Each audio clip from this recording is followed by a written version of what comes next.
on. Pick up the drums. At KBLA Talk 1580, we fight the power every day. Yeah, gotta give us what we want. Gotta give us what we need. Hey. I listen to KBLA and I love the commercials. I know what the commercials mean. I also, if I'm looking and trying to figure something out, I need something to talk to me that might hit me. And it happens on TV because, you know, every time they show a sporting event, they got the pharmaceutical companies back to back telling people how to fix the sickness on the same stuff that they sell them. So we get it. Yep, we get it too, Chuck D. And that's why at KBLA Talk 1580, we don't black down. Drop it. Our freedom of speech is freedom of death. We got to fight the powers that be. Fight the power. Fight the power. Fight the power.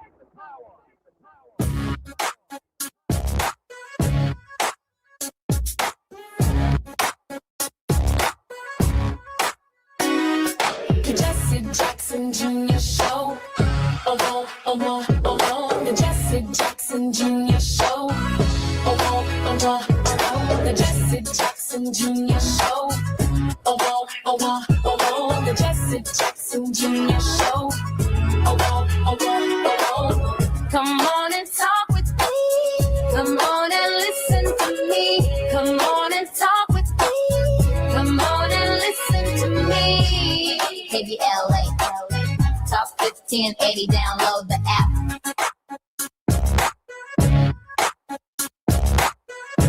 Jesse Jackson, welcome forward to the Jesse Jackson Jr. Show on KBLA Talk 1580. The entire planet is at war. Whatever Donald Trump says and whatever Pete Hegseth tried to interpret and Miss Levitt from the White House briefing room, we are in a war that includes and affects every single country on earth. They may not want to call it a world war, but from my perspective, that's exactly what it is. And until we come to terms with identifying exactly what we are looking at, we will not be able to find solutions to a very profound problem created by this administration. So let's start first with the history of U.S. engagement with Iran. The United States' involvement in Iran has shifted from a close Cold War era partnership from 1953 to 1979 to decades of severe hostility following the 1979 Islamic Revolution. Key turning points include the 1953 Central Intelligence Agency-backed coup, the 1979 hostage crisis, and ongoing conflicts over nuclear capabilities resulting in lasting sanctions and proxy warfare. Key historical phases. Early relations between 1856 and 1941. Diplomatic ties were established in 1856 with largely cordial relationships as the U.S. was seen as a neutral alternative to British and Soviet influence. The 1953 coup, Operation Ajax, Central Intelligence Agency and British intelligence agencies orchestrated the overthrow of Iran's democratically elected Prime Minister, Mohammad Mossadegh, after he rationalized, or nationalized, if you will, the oil industry. The U.S. moved to empower Shah Mohammad Reza Pahlavi, established him as the absolute ruler to secure Western interests. Western interests are our interests. The interests associated with $6 a gallon of gas in Los Angeles, in San Francisco, in Santa Monica. Some of the most expensive petrol in the nation. California is feeling it in ways that the entire nation isn't. Still around $3.89 in Chicago, around $4 in New York. But in California, you are feeling the brunt of the crisis. Between 1954 and 1978, the U.S. treated the Shah as a major ally, selling vast amounts of military hardware and aiding in the development of Iran's nuclear program through the Atoms for Peace initiative. And then the 1979 revolution and hostage crisis. Popular unrest led to Ayatollah Khomeini saw and overthrow the Shah of Iran. In November of 1979, militants seized the U.S. Embassy in Tehran, holding 52 American hostages for 444 days, fundamentally breaking relations. I was alive in 1979. I remember, I think it was Ted Koppel, counting down every single day that Americans were being held hostage in Tehran. a difficult moment in American history, and certainly a difficult moment in that relationship. Some could even argue that Jimmy Carter lost his presidency because of that crisis. Hostility and sanctions from 1980 to the present include the Iran-Contra affair during the 1980s. The Reagan administration secretly sold weapons to Iran to fund the Nicaraguan rebels. And then the nuclear deal intentions. In 2015, the U.S. signed the JCPOA to restrict Iran's nuclear program, but President Trump withdrew in 2018, reimposing heavy sanctions. Now, mind you, from that history, the United States was cooperating with the Iranian nuclear program until this crisis. Recent escalations include relations have remained strained, characterized by military strikes, including the 2020 death of Qasem Soleimani and ongoing proxy tensions in the Middle East. Throughout this history, Iran has frequently referred to the United States as the Great Satan, shifting the conflict from political terms to theological terms. Satan is the enemy, while the U.S. has often targeted Iran with sanctions and accusing it of sponsoring terrorism. In January of this year, when the campaign season began for the midterms, the issue was affordability. And what the American people are learning at this hour is that the price of gasoline is going up, but their paychecks are not staying in alignment with the cost of petrol. And petroleum affects every single product, from hair weaves to hair grease to Crisco oil to the rubber on your car tires to the steering wheel in your car to the oil change that you need in your car to public transportation, private transportation. There simply isn't a single product in the United States that is not impacted by the Strait of Hormuz. Affordability, not just the price of eggs, the price of milk, but when one considers that one of the key ingredients to fertilizer, to grow corn, to grow soybean, here in the United States is tied to petroleum and nitrogen that comes from that dark gold in Iran and in the Middle East. And so the questions of affordability aren't just what the local grocer is charging for a dozen eggs or for milk, but what is taking place in the Strait of Hormuz in Iran, the bombings between Iran and Israel, between the United States and Iran, the global conflict that Iran is now expanding to other neighboring Arab countries is going to hit every American in their pocketbook.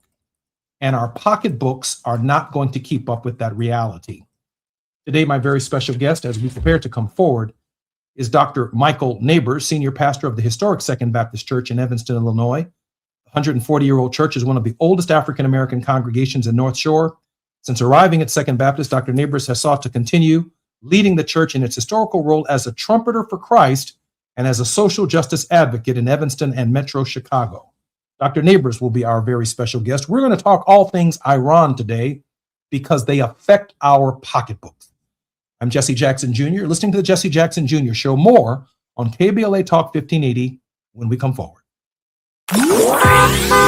It's afternoon drive time with Jesse Jackson Jr.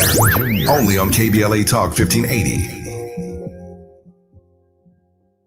Are you drowning in IRS tax debt? Angela was. She called Civic Tax Relief and saved over $80,000. Felicia was having health problems, got behind on her taxes, interest and penalties were adding up. She called Civic Tax Relief and saved over $15,000. Civic Tax Relief is a professional tax negotiation firm that can protect you from the IRS. If you're getting collection letters, call Civic Tax Relief for a free consultation. They will go to work helping you discover all the relief programs you may qualify for free. James owed the IRS $37,000. Civic Tax Relief represented him against the IRS, and by the time everything was completed, he did not owe the IRS anything. If you are in trouble with the IRS, call Civic Tax Relief for your free consultation now. 800-200-2257. 800-200-2257. Get a free consultation and real tax relief. Call 800-200-2257. 800-200-2257. This is the story of the one.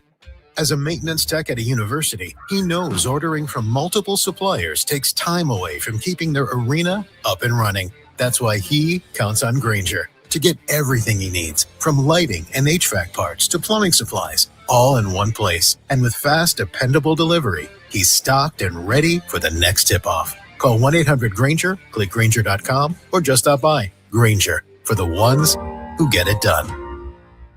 Why'd I go to the doctor? Working on the farm, my heart kept skipping a beat. I didn't think much of it, but my daughters made me get checked out. Turns out I have atrial fibrillation, which increases the risk of stroke about 5 times. Symptoms like irregular heartbeat, heart racing, chest pain, shortness of breath, fatigue, or lightheadedness can come and go. But if it's AFib, the risk of stroke remains. If you have symptoms, contact a doctor. I'm so glad I did. Visit notimetowait.com. Sponsored by Bristol-Myers Squibb and Pfizer. This is a special alert to all Americans who own a vehicle with less than 200,000 miles with an auto warranty about to expire or with no warranty coverage at all. Due to a decline in the economy, CarShield is announcing a low-cost month-to-month vehicle protection plan that is now available to the public to save any driver out-of-pocket expenses on future auto repairs. Call now to find out how you can pay almost nothing for covered auto repairs. Yes, you heard that correctly. Pay almost nothing for covered auto repairs. An open phone line has been established for all drivers to call for a free quick quote. Call 800-478-6430 now. Drivers who are covered will not have to pay for covered repairs again. This protection plan is at an all-time low. Additionally, drivers who activate this vehicle protection today will also receive free roadside assistance, free towing, and car rental options at no additional cost. Call us for your free quick quote today. 800-478-6430. That's 800-478-6430. What do you have to lose? Call 800-478-6430. Again, 800-478-6430. Now back to more of Jesse Jackson Jr. on KBLA Talk 1580. The Jesse Jackson Jr. Show. The Jesse Jackson Jr. Show. The Jesse Jackson Jr. Show. The Jesse Jackson Jr. Show. King Volley, drop the beat. Come on and talk with me. Come on and listen to the me. Come on and talk with me. Come on and listen to the me. KBLA Talk 1580. Download the app. I'm Jesse Jackson Jr. You're listening to the Jesse Jackson Jr. Show on KBLA Talk 1580. Our very special guest in this hour is Dr. Michael Neighbors. Dr. Neighbors, welcome forward to the Jesse Jackson Jr. Show. Thank you so much, Jesse. I'm happy to be here and very happy to be talking about the subject matter today. Dr. Neighbors, I can't wait to hear your insights on this. Dr. Neighbors, when we think about the products that we use, the laptop that I'm on right now, the microphone that I'm speaking through, there's almost not a single product in the United States or in the world that is not impacted by petroleum and by what takes place and presumably peaceably passed through the Strait of Hormuz. We're talking about not only affordability here in the United States, our farmers who need this nitrogen and other forms of chemicals that come from petroleum and the Strait of Hormuz are now changing their planting seasons because they won't have the fertilizer to grow corn.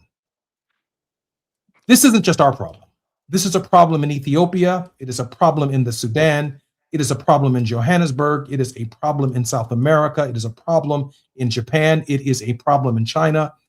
We are in a global conflict, an unnecessary global conflict, because Donald Trump, from my perspective, believed that he could shoot a few rockets into Iran, change its leadership, and somehow that would lead to greater peace and global stability.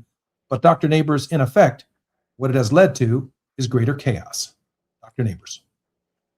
Jesse, you're absolutely right. And I am so grateful that you were able to list the products. And, you know, if your show were 3 hours, there would still not be enough time to list all of the products that are adversely affected because of what's happening now in Iran. And so you're spot on with that. I think you're also spot on with the reason why the war began. It began because Donald Trump was under the presumption that he could shoot a few rockets and that he could change the regime and that they would come under his authority. We saw that happen in a similar way in Venezuela when he removed the president and the president's wife from there and took control of that. And there wasn't a lot of backlash on the international scene for why that happened. I think that he was thinking the same thing would happen with Iran. And I think what Donald Trump is motivated by is he's motivated by greed. He's motivated by money. He's trying to find a way where he can benefit from what is happening in Iran with what we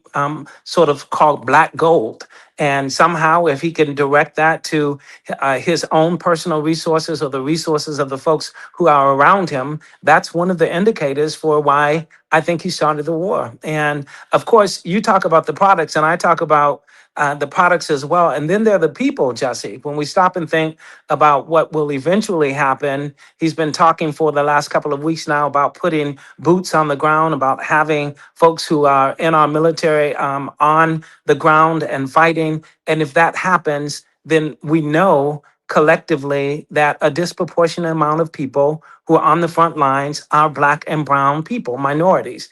And so they're going to be affected in the same way that they were affected by all of the wars that have been fought in the United States. So I've got grave concerns about that. And I love the fact that you mentioned that it is now a global catastrophe. It's not just the United States and Iran. It's not just the United States, Iran, and Israel and Lebanon. Every single country in the world is being adversely affected by this in a way where the least and the lowest, those who are suffering the most and living on the margins, are going to pay the heaviest price. And that price may be their lives. You know, I in this moment, since you've mentioned their lives, meaning the lives of our men and women who could very well end up on Karg Island, where 90% of Iran's oil actually is, I guess, produced or loaded onto cargo ships to move through the Strait of Hormuz. I'm thinking in this moment that the great distraction, let's put the Epstein files aside for a moment. Just put that aside for a moment. Great distraction is the ensuing expected famine and hunger around the world that will be precipitated and created as a result of this. And then think about the things we're not discussing. We're not discussing the Affordable Care Act. Yes. It needs to be funded. It needs to be expanded to include dental and vision and hearing. But we can't talk about expanding the Affordable Care Act to dental, vision, and hearing because there are costs associated with it that are now mounting to the tune of $1 billion a day in Iran. We're not discussing the Voting Rights Act, the delay decision that will be taking place probably as soon as June, striking down Section 2 of the Voting Rights Act. There are so many issues of concern to Christology, to Christianity, to those of us who believe in civilization. We can't even focus on right now because we are arguing over a nickel on a gallon of gas or $1 on a gallon of gas, and our paychecks are not keeping up with that reality. In short, we have more month left over than we do paycheck, and there is no discussion in this country at all about raising the minimum wage, of helping make up the costs because we're working hard, but at the end of a hard day's work, we're still not able to provide for our families. Dr. Neighbors. Oh my goodness. Absolutely. Everything that you said, again, is so important for a larger audience. It's important for the American people to hear the issues that you're bringing up because they have been very cleverly, I think, by the administration, hidden. They've been pushed to the back. Nobody's talking about everything that you just mentioned, which is having, again, a deleterious effect on masses of people, but not just masses of people. Just keep in mind, the folks who can least afford it are the ones who are suffering the most. They're the ones who are on the front lines who are suffering, but eventually it's going to affect everybody. And the way that I read history is that the masses of people won't really begin to hear how important these issues are until it's personally affecting them. And I think that we're in the midst of that now. You talked about so many different subject matters. I have grave concern, Jesse, about our farmers and the suffering that they're going through. I did not know that they actually are going to have to change their seasonal planning as it relates to what's going on with oil in the Straits of Hormuz. That's amazing to me, and I think it's just incredible. And we have to do something to take this message to a larger audience. What do we do to inform the masses of people in the United States about the perilous danger we are facing? And of course, there's no easy out. It was easy to get in, but it's almost impossible to get out in terms of what we're struggling with right now in Iran. You know, I'm thinking in this moment that, when you think about a farmer who plans fundamentally different than we do, they think about seasons, right? They think about planting season. They think about the cultivation season and then the planting season and then the harvesting season and then trying to get their product to market for reasonable prices so that they can turn a profit.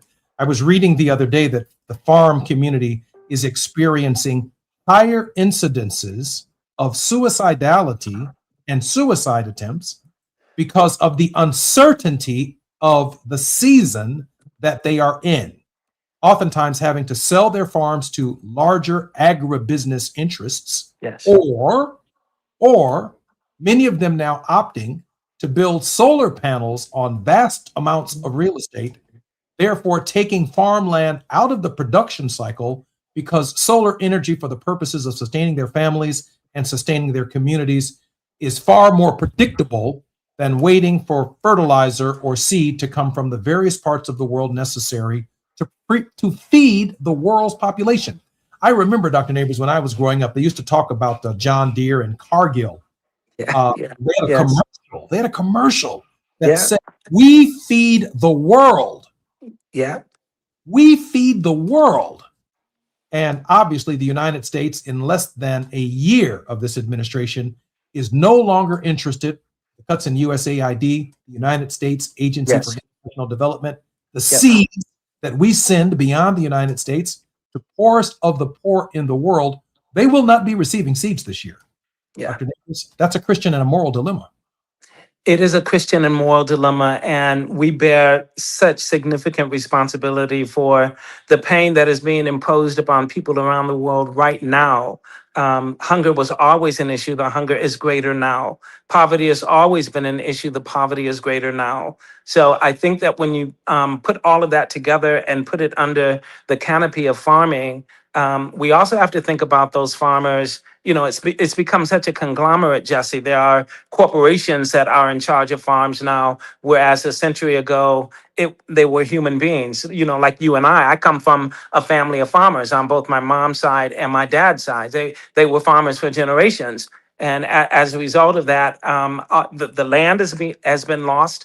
Any opportunity to be able to take care and provide for your family has been lost. And now it seems that may never come back. It's never going to come back into the hands of independent farmers because of the crisis that we are experiencing right now. Because the crisis, you know, in my estimation, if the crisis were solved within the next 6 months, the dilemma that it has created is going to take a dozen years or more to try to repair. That is a dilemma that is affecting the people that you're talking about around the world. So again, I think, how do we take the narrative and make it a global narrative so that people in every country, so that leaders in every country can understand the reality of what we're facing and reach out and help and assist those people that are dying, that are very poor. And the United States is complicit in all of it, in every single bit of it. Dr. Neighbors is the former president of the Princeton and Trenton, New Jersey branches of the NAACP and is currently in his third term as president of the Evanston North Shore branch of the NAACP. Dr. Neighbors, who's going to pay the costs associated with the present conflict? Well, I think that when you think about the cost of war and you look at the history of who paid the cost in historical battles in the past or wars in the past, it's always going to come down to the people. It's always going to come down to folks like you and I who have day jobs, who have to pay taxes. Our taxes are going to raise more and more in order to provide for this war. You already talked about $1 billion a day. So where are they going to take that $1 billion from? That's not in the budget for the military, even though it's the biggest part of the budget of the United States, but it's not in the budget right now for the military. So they've started this war. They're going to social programs. They're going to programs that provide services for, again, the least and the lowest. That's who's going to pay for it. We are paying for it. Human beings like you and I, citizens of the United States, and eventually it's going to be folks around the world. I mean, I got to tell you, I believe that Israel is paying for it right now in many ways because they are being bombed by so many different sources right now. So not only are we going to have to pay for it in terms of the meager incomes that we have right now, but people around the world are certainly going to have to pay for it with their lives as well. It's a tragedy. Every way you look at it, it's a Greek tragedy. Martin Luther King Jr. said in the I Have a Dream speech that America has issued us a bounce check. Yes. It keeps coming back marked insufficient funds. Yeah. But we refuse to believe that the great vault of opportunity of this nation is bankrupt. And I can't get that out of my mind in this moment because increasingly it is clear that when America wants to go to war, she can find the resources to fight that war. Yes. Or to disrupt the global economy or to disrupt the entire historical, traditional basis for peace and negotiation and exchange between nations. What we have decided to do is go it alone in Venezuela, in Iran, in Cuba, and wherever else Yes. the dictator in our country decides he wants to go. I find this deeply troubling at this hour, and we need a Congress in this midterms and the American people to stay focused on the accountability that the President of the United States needs, that this administration needs in order to rein in the behavior of the nation's great tyrant. I'm Jesse Jackson Jr. You're listening to the Jesse Jackson Jr. Show on KBLA Talk 1580. Dr. Neighbors earned an undergraduate degree in English and creative writing at the Western Michigan University in Kalamazoo, Michigan, a Master's of Divinity degree with emphasis in systematic theology, and a Master's of Theology with an emphasis on ethics at Princeton Theological Seminary in Princeton, New Jersey. He's our very special guest in this hour. More on KBLA Talk 1580 when we come forward. It's afternoon drive time with Jesse Jackson Jr. Only on KBLA Talk 1580.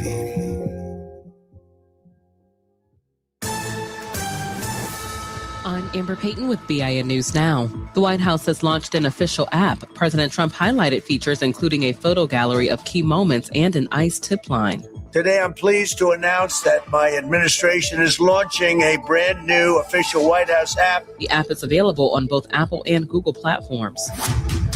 The Supreme Court has struck down Colorado's ban on conversion therapy for LGBTQ youth, ruling the law violates a therapist's free speech rights. In an 8-1 decision, the court said the First Amendment protects against restricting certain forms of speech, even as major medical organizations have discredited the practice. Justice Neil Gorsuch wrote the majority opinion, while Black Justice Ketanji Brown Jackson was the lone dissenter. And rapper Cardi B has won a legal victory after a judge dismissed a copyright lawsuit over her song Enough. The case was thrown out due to lack of jurisdiction, though it could be refiled elsewhere. Get BIN News Now on demand 24/7 on the iHeartRadio app. Now is the time to save on an award-winning Nissan at the Nissan Now sales event, featuring the Rogue, Pathfinder, Frontier, and more. Don't wait. These offers are going fast. Shop your Southern California Nissan dealers and NissanUSA.com today. This is the KBLA Sports Minute with Ray Richardson. The Lakers had an easy time with the Washington Wizards Monday night without Luka Doncic. The NBA scoring leader was at home serving a one-game suspension for getting his 16th technical foul this season. The Lakers beat the Wizards 120-101. A triple-double for LeBron, 21 points, 12 assists, and 10 rebounds. The Lakers are at home tonight against Cleveland. The Clippers are also at home tonight at the Intuit Dome in Inglewood. They take on Portland. The Clippers are going for their 6th straight win. The same teams in last year's Final Four in the NCAA Women's Basketball Tournament are back again this year. Texas and South Carolina will join UCLA and undefeated UConn in Phoenix. UCLA plays Texas Friday night. Texas is the only team to beat UCLA this season. The Bruins have won 29 straight since losing to Texas on November 26. More on this rematch throughout the week. No debates, no speculation, just the info you need. That's your KBLA Sports Minute. I'm Ray Richardson on KBLA Talk 1580.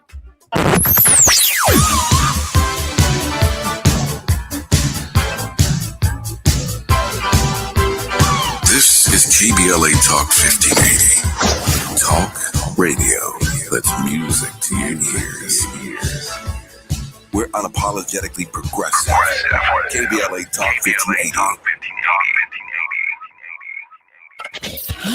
We've got a lot to talk about. I'm Reverend Gerald, the life coach. Is someone you love struggling with addiction and mental illness? Is improving your family's health important? Want to leave a legacy that your family can grow? Are you ready to enhance your perception of life experiences? Then wake up weekends at 7 a.m. with Urban Family Focus and get the wisdom, opportunity, resources, and motivation to live your best life. Join the conversation on Urban Family Focus Saturday and Sunday at 7 a.m. Unapologetically progressive. KBLA Talk 1580. We've got your black. It all comes down to this, folks. Yep, the entire season is on the line. But my throat has officially thrown in the towel. Sounds like you need Vicks VapoCool drops. They're max strength and vaporize sore throat pain. Whoa! These VapoCool drops hit fast. Speaking of fast, did you just see that play? Yeah, he vaporized that ball. That fun should have come with a penalty. Vaporize sore throat pain with Vicks VapoCool drops. Use as directed. LifeLock, how can I help?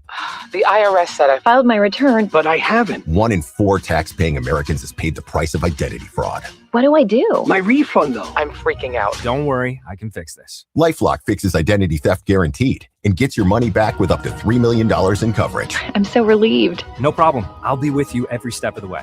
1 in 4 was a fraud-paying American. Not anymore. Save up to 40% your first year with promo code NEWS at LifeLock.com. Terms apply. All I need is one mic. With a KBLA Talk 1580 editorial, I'm Dr. Nicordelai Corte.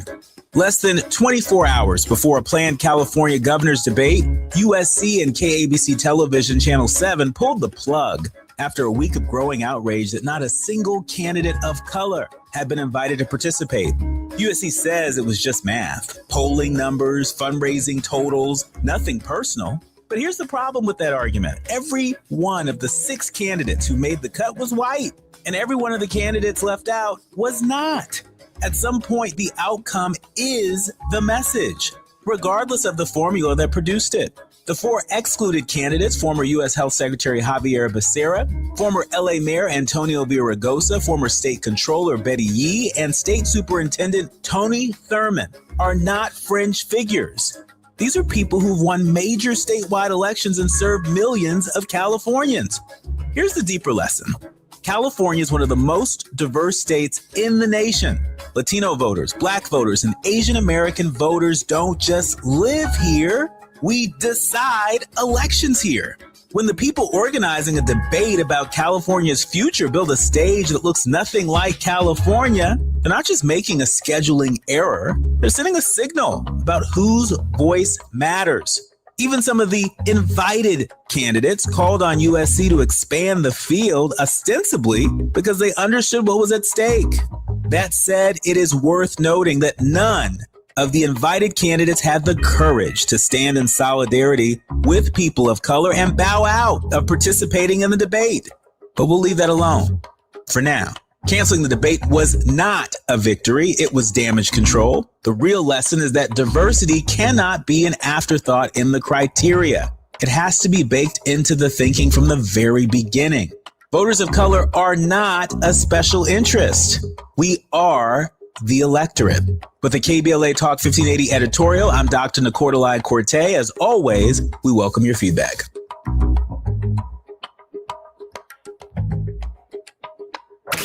You're listening to Jesse Jackson Jr. on KBLA Talk 1580.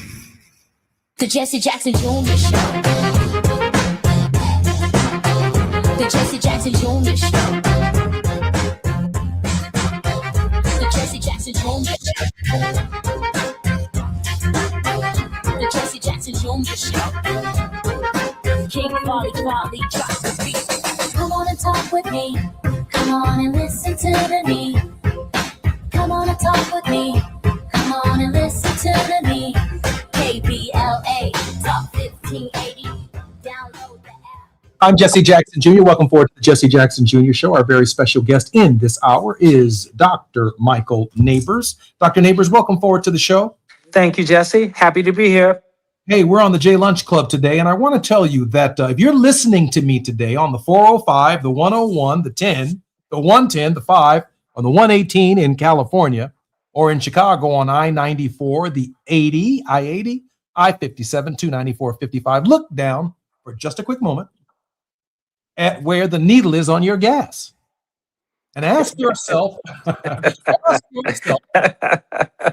who is picking up the additional cost of you going to work and sitting in traffic all day for the prices of gas? Is your paycheck keeping up with what's taking place in your life, in your home, around your kitchen table? If you go to Subway and you're used to ordering a foot long number 13, I think that's the Italian sub, you might want to get half a sub. Not a whole sub, but half a sub. Because the American people, Dr. Neighbors, are making real choices. There's a great friend of mine in Chicago. His name is Dr. Willie Wilson. He is known for having gas giveaways. Yeah. With cars lined up for a mile. People trying to get a free tank of gas. I haven't even heard from Willie Wilson right through here. I'm thinking that some of our organizations who are witnessing essentially a video game, that's how it's being rolled out without an honest press in the Pentagon, without an honest press. They're essentially watching video games on social media, planes blowing up, rockets being fired. It seems so easy because we are detached. But today, the governor of the state of California has put all of the law enforcement agencies on high alert because of a perceived threat, and it could be real. I don't know. Who do I trust? Do I trust what Donald Trump says or what Pete Hegseth says or what? I don't know who to trust. The Iranians, in a kind of different asymmetric kind of warfare, they don't have battleships that can reach the United States. But there's now talk about the release of drones domestically in the United States, kind of a bell whistle to sleeper cells that could possibly be in the United States to bring the war to the American people in a way that they can personally feel it. Dr. Neighbors. Yeah, that is amazing information, Jesse. And obviously we think about 911 and what happened on that day. And of course, we think about a couple of other wars that have been fought on the shores of the United States. The Civil War, the American Revolutionary War of 1812. Our country has seen its share of bloodshed right here on our own terra firma. So for me, when you say that, it lifts a greater degree of concern and worry for the average person.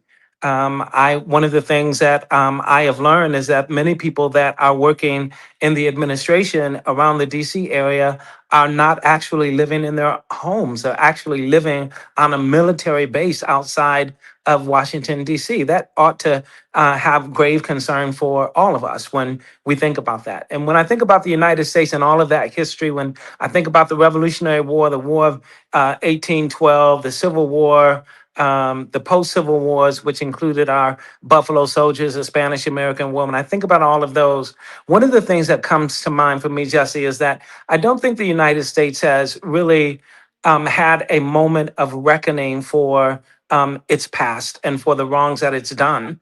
And I think so much of that is sort of becoming a reality right now when you think about the countries that we are attacking, the wars that we're involved in, are people that are of Black and brown skin color. And when I think about what the United Nations did just last week, on March 25th, the United Nations actually passed an incredible resolution through the General Assembly at their 80th General Assembly, which said basically that they unequivocally condemned the trafficking of enslaved Africans and the racialized shadow enslavement of Africans. And they not only condemned it, Jesse, but they called it the worst crime against humanity in the history of the world. And of all of the countries that are a part of the United Nations, 178 altogether, there were only 3 that voted against it. That was the United States, Israel, and Argentina. And we all know about the relationships that they have and all of that. It is not it is not beyond me that 2 of those countries that voted against this incredible resolution are involved in the war in Iran right now. In my estimation, so much of this is connected, and so much of it has to do with race. It has to do with hubris and avarice. It has to do with this sense of white superiority and white privilege that seems to be ruining our world and our global climate even right now. You know, I think in this moment about my father, the late Reverend Jesse Jackson, and he said that when questioned about foreign policy and about trade, my father would respond, African Americans were brought here as a function of trade policy. Yes. The commodification of our bodies. Yes. It's like going down any aisle in a grocery store and picking a young Negro, a young female Negro, an old Negro, a house Negro, a field Negro. You had a selection of Negroes, African slaves that you could choose to work on your plantation. The idea of trade policy is also a factor in our struggle for liberation. So we are concerned about the Strait of Hormuz. Yes. We are concerned about United States Agency for International Development and making sure that poor people around the world have something to eat. We are concerned, or as Martin Luther King Jr. said, we are inextricably bound in a covenant, if you will, of mutuality. Yeah. Yes. And what happens to one indirectly happens to others directly, and that we simply cannot escape it. A real moral dilemma for the nation, Dr. Neighbors. It is a real moral dilemma, and it goes back hundreds of years. It probably goes back half a millennia, even before the United States became independent in 1776. And one of the things about the resolution that struck me is not just calling the African slave trade and the consequences of it the worst crime in the history of the world, but it also put another caveat in there, Jesse, and they talked about affirming the importance of addressing historical wrongs that affect Africans and people of African descent, to the point where they are suggesting to all of their member states that they need to promote justice, human rights, dignity, healing, emphasizing the claims for reparations, and all of this representing a concrete step in the right direction. So we have this war that's going on now that is affecting the entire globe, but we have the country of Ghana that puts forth this incredible resolution that has such ramifications on just about all of the countries in the world, and that's not being talked about either. That's not being discussed. It's almost like the reality of racism, the reality of slavery, all of that is once more being brushed under the rug in favor of this whole new reality of war in Iran. And when we think about the war in Iran, and you mentioned it already, put aside the issue of the Epstein files and talk about everything else that is happening, that's having an effect on because of the war that is going on. Well, I think what's having a really deleterious effect is that countries are now ignoring what went on in the United Nations last week, again, for Black and brown people. So I'm concerned about that. And I think that there is an interconnection. I think there is this mutual web of interdependence that Dr. King talked about so long ago. We're seeing that happen right now. A war is happening, people are dying, and we're not talking about reparations and helping the least and the lowest and those who are suffering the most. I'm Jesse Jackson Jr., listening to the Jesse Jackson Jr. Show on KBLA Talk 1580. Our very special guest, Reverend Dr. Michael Neighbors. More when we come forward right here on KBLA Talk 1580. While you're stuck in traffic, we can at least bring you up to speed on the news of the day. You're listening to Jesse Jackson Jr. only on KBLA Talk 1580.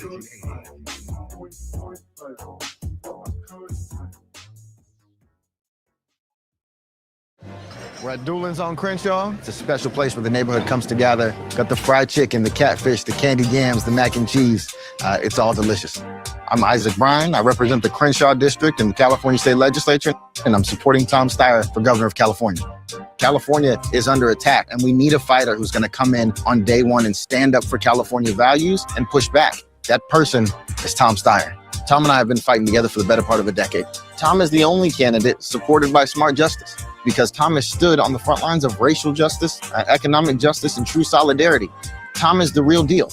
He's the only candidate in the race with a comprehensive plan to make the billionaires and the corporations pay their fair share so we can fund things like universal health care and education.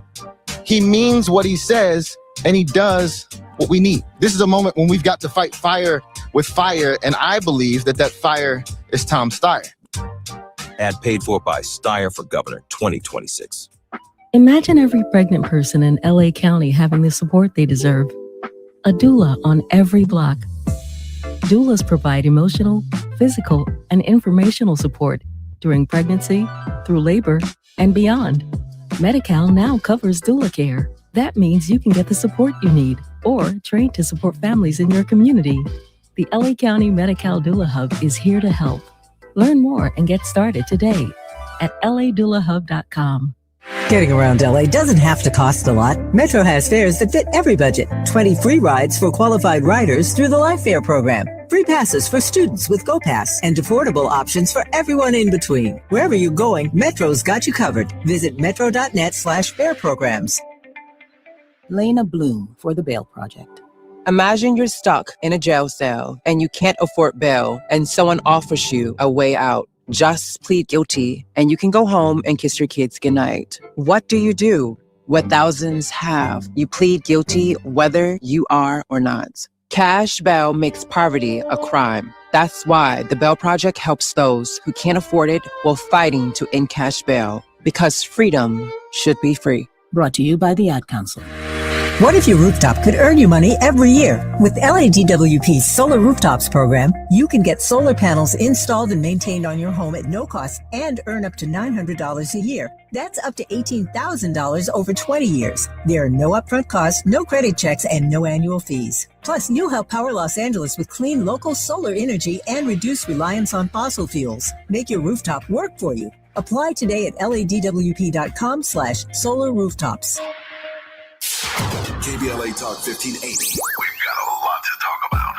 KBLA Talk 1580, connecting you with services and solutions. 10 Toes In serves as a mentorship and domestic violence prevention program. They support, educate, and empower couples during and after incarceration. They assist male returning citizens to re-enter society successfully and to help them maintain a healthy relationship with their romantic partner. They offer a mentorship support group for formerly incarcerated men.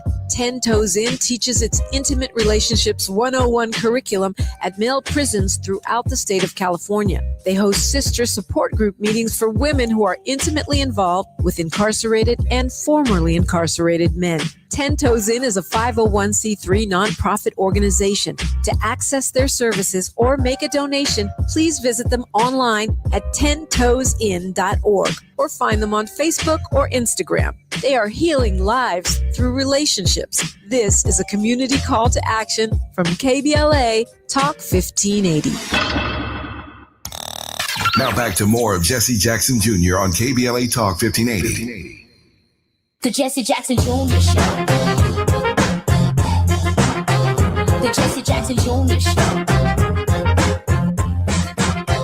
The Jesse Jackson Jr. Show. The Jesse Jackson Jr. Show. King Volley, drop the beat. Come on and talk with me. Come on and listen to me. I'm Jesse Jackson Jr. Come on and talk with me. Come on and listen to me. KBLA. Welcome to the Jesse Jackson Jr. Show on KBLA Talk 1580. This is our final segment with Dr. Michael Neighbors, who has been both a Samuel DeWitt Proctor and Benjamin Elijah Mays Fellow. That means Dr. Neighbors is heavy as they come. Samuel DeWitt Proctor, former president of North Carolina A&T State University, and I also believe pastor of Abyssinian Church in New York, the Great Abyssinian. And Benjamin Elijah Mays, also the president of Morehouse College, teacher and mentor of Martin Luther King Jr., and scores of Black preachers and civil rights leaders across the history of our country. Dr. Neighbors, welcome forward to the Jesse Jackson Jr. Show. Thank you, Jesse. Thank you so much. Dr. Neighbors, I know that the final 3 minutes of our program at the top of the hour will be yours to offer a word of hope, so I'll give you a moment to think about that. But I'm thinking also that these relationships that Donald Trump is straining are going to be near impossible to restore in a single term by a single president of either political party. The disruption, the chaos is so great that the norms, whatever the new norms will be established, I've not even heard any of the so-called Democratic candidates who are running for president offering, I think I did hear from Governor J.B. Pritzker something the other day about Project 2029, but I've not heard even in his Project 2029 that on day one, I am assigning an executive order to overturn every single one of Donald Trump's executive orders. Right. No one has gone that far. Yeah, so yeah. They haven't gone that far, and we've seen no action from Congress. Dr. Neighbors, I think we have a new norm here that's going to take, as you stated earlier, decades to rebuild.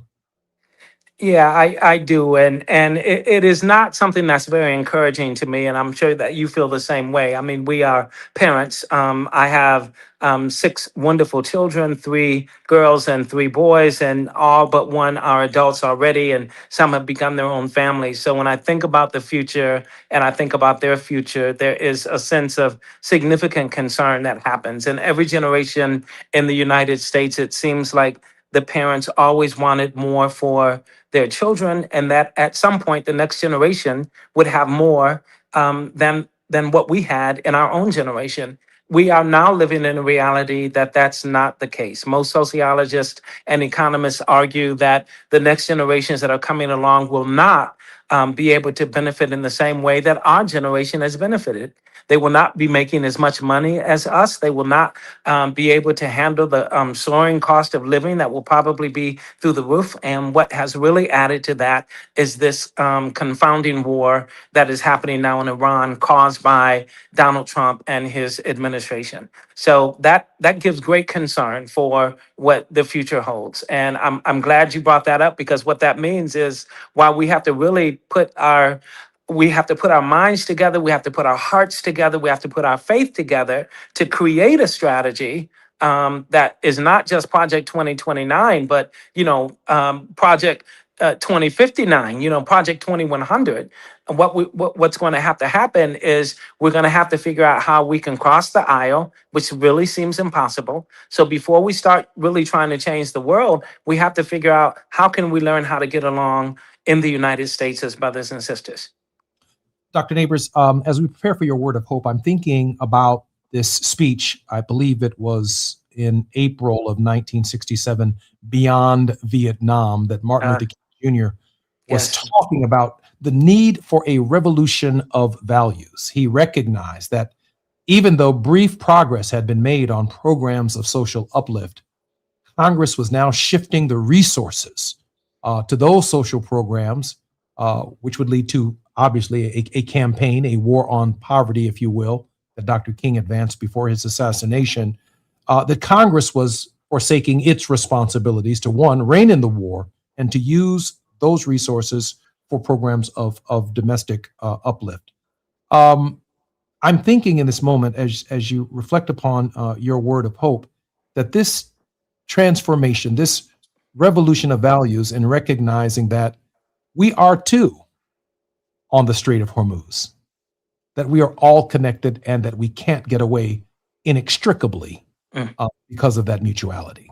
Dr. Neighbors. Yeah. Oh, my goodness. Well, the speech that you quoted from Dr. King occurred, the first Sunday of April, 1967, in the pulpit of Riverside Church in New York City. And it was such a powerful speech, and it had such a groundswell of incredible effect that I do want you to know that greatly affected the rest of Dr. King's life, which was only a year only 1 year was left. As a result of that speech, President Johnson literally turned his back on Martin Luther King Jr., had no more dialogue with him at all, encouraged those folks who were very close to Dr. King to no longer be close to Dr. King because he felt like Dr. King was speaking out against him because he was speaking out against the Vietnam War. And I think that what we're doing right now in this day and age and what we're talking about right now, we are speaking out against the war. And in speaking out against the war, we are speaking out against the present administration. We are speaking out against the president who is responsible for doing that. But there are ramifications for that. And the ramifications, in my estimation, we have to be prepared for that. We have to be prepared for the hatred. We have to be prepared for the vitriol, but we have to be able to stand tall and recognize that there is a cause and there is a law that is greater than man's law. And so when I think about, this word of hope, as we go into that now, I think about all of the wonderful words spoken about war in the past. I think it was Eleanor Roosevelt who said the most amazing thing, Jesse. She said there was no winner in the last war. And then she went on to say, there is no winner in any war. And when I think about all of the wonderful quotes that have been made, Dwight D. Eisenhower, who was a general and the president, said, I hate war as only a soldier can hate the war, the one who has seen its brutality, its futility, and its stupidity. And of course, the French writer Sartre, I think, was just tremendous when he said, when the rich make war, it's the poor that die. So it's important for us to wake up and to recognize that in the reality that we're facing right now, again, wealthy men are the ones that create war. It's the poor who fight the war. And that is not just, and that is right. And I don't believe that this is a just war by any stretch of the imagination. I think that it was filled with greed. That's what started it. And we have to continue to be narrators, Jesse. So I appreciate what you're doing, and don't stop. Please keep on doing it. Dr. Neighbors, we love you here at KBLA and on the Jesse Jackson Jr. Show, and there's nothing you can do about it. Yeah. Thank you, man. We love you too. Absolutely. Thank you for being our very special guest. More on the Jesse Jackson Jr. Show on KBLA Talk 1580. We'll be on the grind, Tenacious Tuesday, with Barbara Arnwine. She's doing double duty for us this week. I want to thank our producer, Gina Towns, and all of the women of the Jesse Jackson Jr. Show who contributed for Women's History Month right here at KBLA. More when we come forward on KBLA Talk 1580. KBLA 1580 Santa Monica. I'm Amber Payton with BIN News Now. The White House has launched an official app. President Trump highlighted features including a photo gallery of key moments and an ICE tip line. Today, I'm pleased to announce that my administration is launching a brand new official White House app. The app is available on both Apple and Google platforms. The Supreme Court has struck down Colorado's ban on conversion therapy for LGBTQ youth, ruling the law violates a therapist's free speech rights. In an 8-1 decision, the court said the First Amendment protects against restricting certain forms of speech, even as major medical organizations have discredited the practice. Justice Neil Gorsuch wrote the majority opinion, while Black Justice Ketanji Brown Jackson was the lone dissenter. And rapper Cardi B has won a legal victory after a judge dismissed a copyright lawsuit over her song Enough. The case was thrown out due to lack of jurisdiction, though it could be refiled elsewhere. Get BIN News Now on demand 24/7 on the iHeartRadio app.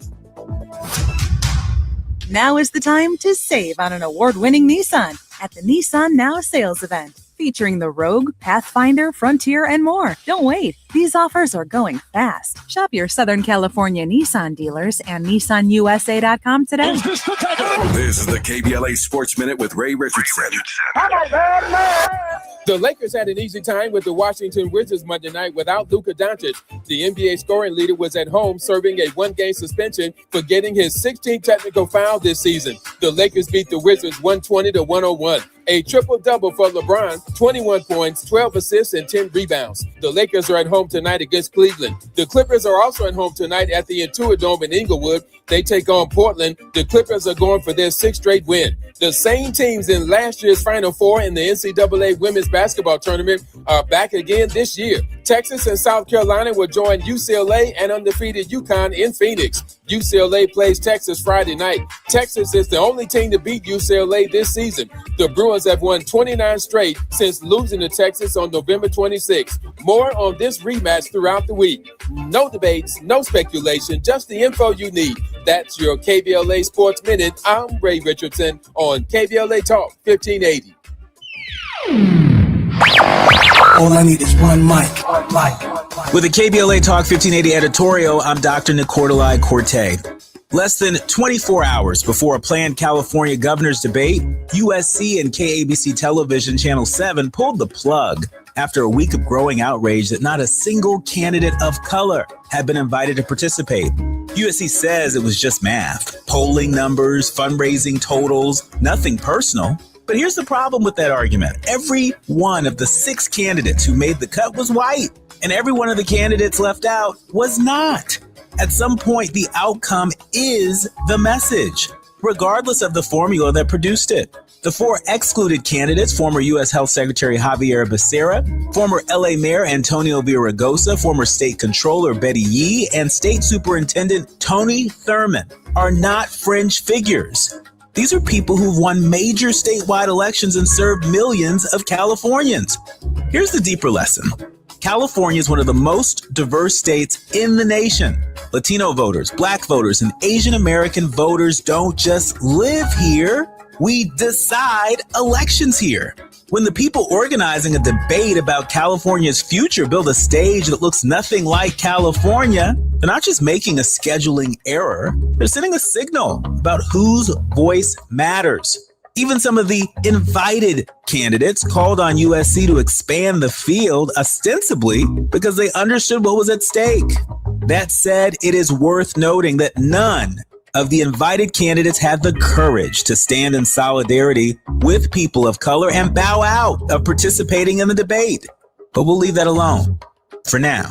Canceling the debate was not a victory. It was damage control. The real lesson is that diversity cannot be an afterthought in the criteria. It has to be baked into the thinking from the very beginning.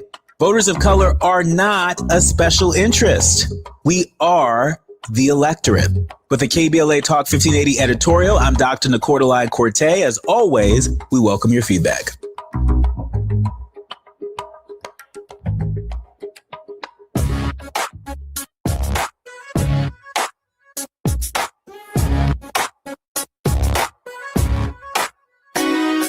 Jesse Jackson Jr. Show. The Jesse Jackson Jr. Show. The Jesse Jackson Jr. Show. The Jesse Jackson Jr. Show. Come on and talk with me. Come on and listen to me. Come on and talk with me. Come on and listen to me. KBLA Talk 1580. Download the app.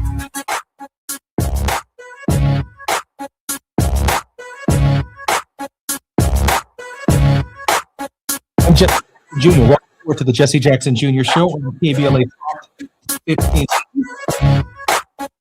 In Los Angeles, if you're on the 405, the 101, the 10, the 110, the 5, or the 118, and you're stuck in traffic, and I know you are on the 101 and the 10 and the 405, and maybe even the 5 and the 118, just peek over at your gas gauge and ask yourself the question, should you top it off? Or should you just ride on home because you don't feel like paying $6 for a gallon of gas? Those of us who are used to filling up our cars, are you filling it up halfway? Are you filling it up just a quarter way? Do you kind of wish you didn't buy a car? And maybe you should use public transportation to go to work. And hopefully, I'm sure, most of our local municipalities are going to pass the costs on to us in the form of increased fees to get on the bus, to ride the train, to get on the metro, or whatever other forms of public transportation are available to us. We are going to feel this war. We are feeling it right now. And yes, it hurts. Our very special guest in this hour is one of the great organizers of the 21st century, Barbara Arnwine, just coming off of a successful third No Kings Day March. She's the president of the Transformative Justice Coalition, internationally renowned for contributions on critical justice issues, including the passage of the landmark Civil Rights Act of '91 and critical provisions of the 2006 reauthorization of provisions of the Voting Rights Act. Barbara, welcome forward to the Jesse Jackson Jr. Show. Well, thank you for having me and welcome back. I hope you had a really good, relaxing time. Thank you very much for doing double duty on the show. I know you were here yesterday and you are here again today, and I am so grateful. We are volunteers, and we are grateful for the opportunity here at KBLA. Barbara, I am so impressed with the flexibility of the No Kings marches. That is, you talked yesterday about some of the signs that you saw, and they weren't limited to "We just don't want a king," which was March number 1. Right. March on a new flavor. March number 3 doesn't want to be a war. I mean, right. Time you have another No Kings March, it takes on the flavor of what is happening not only in 1, 2, and 3, but it takes on a dynamic of what's taking place in the next No Kings March. That's just how bad a king is. Barbara, catch us up on all that's going on. We were going to put a countdown on you. No, please. They will stop.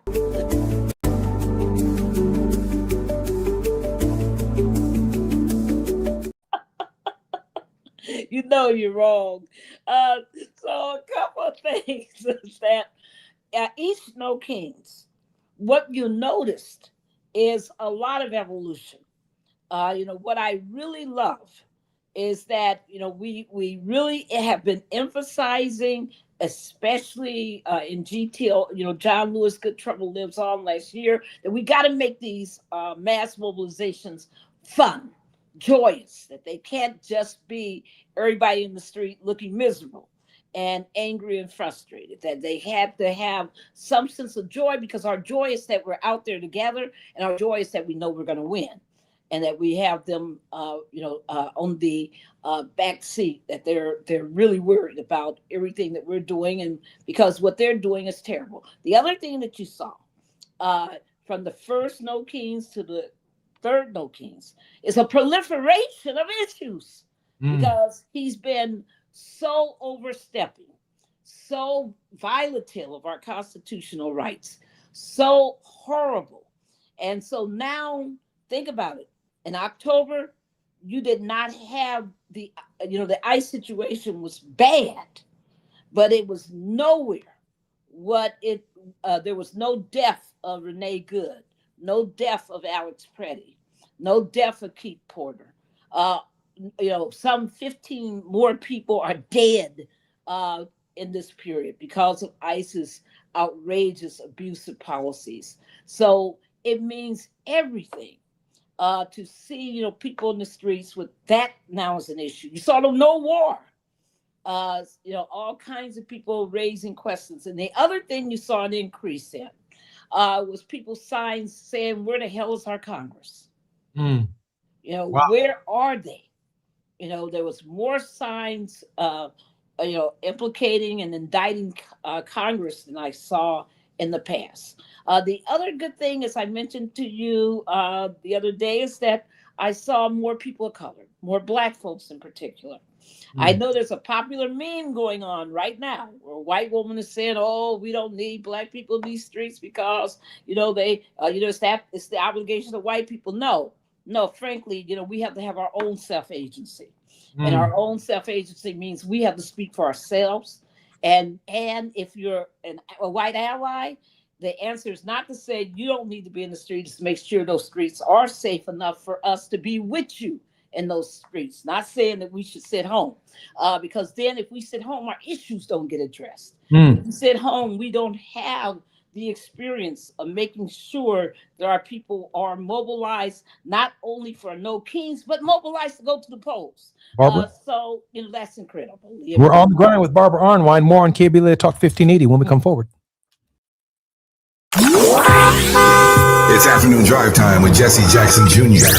Only on KBLA Talk 1580.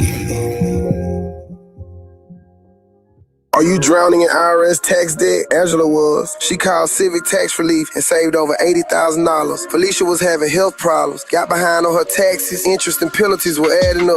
She called Civic Tax Relief and saved over $15,000. Civic Tax Relief is a professional tax negotiation firm that can protect you from the IRS. If you're getting collection letters, call Civic Tax Relief for a free consultation. They will go to work helping you discover all the relief programs you may qualify for free. James owed the IRS $37,000. Civic Tax Relief represented him against the IRS, and by the time everything was completed, he did not owe the IRS anything. If you are in trouble with the IRS, call Civic Tax Relief for your free consultation now. 800-200-2257. 800-200-2257. Get a free consultation and real tax relief. Call 800-200-2257. 800-200-2257. This is the story of the one. As a maintenance tech at a university, he knows ordering from multiple suppliers takes time away from keeping their arena up and running. That's why he counts on Grainger to get everything he needs, from lighting and HVAC parts to plumbing supplies, all in one place. And with fast, dependable delivery, he's stocked and ready for the next tip-off. Call 1-800-GRAINGER, click Grainger.com, or just stop by. Grainger, for the ones who get it done. Why'd I go to the doctor? Working on the farm, my heart kept skipping a beat. I didn't think much of it, but my daughters made me get checked out. Turns out I have atrial fibrillation, which increases the risk of stroke about 5 times. Symptoms like irregular heartbeat, heart racing, chest pain, shortness of breath, fatigue, or lightheadedness can come and go. But if it's AFib, the risk of stroke remains. If you have symptoms, contact a doctor. I'm so glad I did. Visit notimetowait.com. Sponsored by Bristol-Myers Squibb and Pfizer. This is a special alert to all Americans who own a vehicle with less than 200,000 miles with an auto warranty about to expire or with no warranty coverage at all. Due to a decline in the economy, CarShield is announcing a low-cost month-to-month vehicle protection plan that is now available to the public to save any driver out-of-pocket expenses on future auto repairs. Call now to find out how you can pay almost nothing for covered auto repairs. Yes, you heard that correctly. Pay almost nothing for covered auto repairs. An open phone line has been established for all drivers to call for a free quick quote. Call 800-478-6430 now. Drivers who are covered will not have to pay for covered repairs again. This protection plan is at an all-time low. Additionally, drivers who activate this vehicle protection today will also receive free roadside assistance, free towing, and car rental options at no additional cost. Call us for your free quick quote today. 800-478-6430. That's 800-478-6430. What do you have to lose? Call 800-478-6430. Again, 800-478-6430. Now back to more of Jesse Jackson Jr. on KBLA Talk 1580. The Jesse Jackson Jr. Show. The Jesse Jackson Jr. Show. The Jesse Jackson Jr. Show. The Jesse Jackson Jr. Show. King Volley drops the beat. Come on and talk with me. Come on and listen to me. Come on and talk with me. Come on and listen to me. KBLA Talk 1580. I'm Jesse Jackson Jr. Welcome forward to On the Grind with Barbara Arnwine. It's Tenacious Tuesday with our most tenacious guest, Barbara Arnwine. And just before I bring Barbara forward, some of y'all better call Civic Tax Relief. April 15th is just about 15 days away. It's Civic Tax Relief time. We about to pay for this war now, Barbara. Woo. The cost of this war is occurring at the same time as the nation's struggle with affordability. I can't think of enough issues that have come together, Barbara, at the same time that impacts the power of a conscientious vote. I think it was Raphael Warnock who said that a vote is a kind of prayer that you cast or that you offer for the kind of world that you want to see. Don't just be voting for somebody because they're your buddy, your friend, they look like you. You better find out what these candidates out here are saying. Right. You are voting for war and peace. You are voting for cheaper eggs or more expensive eggs. You're definitely going to have some more expensive lettuce and beans this fall and everything else that's impacted by petroleum. Barbara Arnwine, looking forward to the Jackson Jr. Show.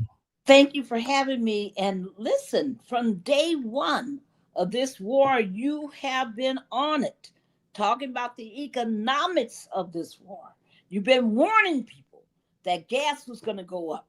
You've been warning people that the prices of everything we treasure, food, everything's going to be impacted by this. You have been out front, ahead of most of the major anchors, most of the major, news programs covering this economic impact. Now everybody's catching up because it's gotten so bad.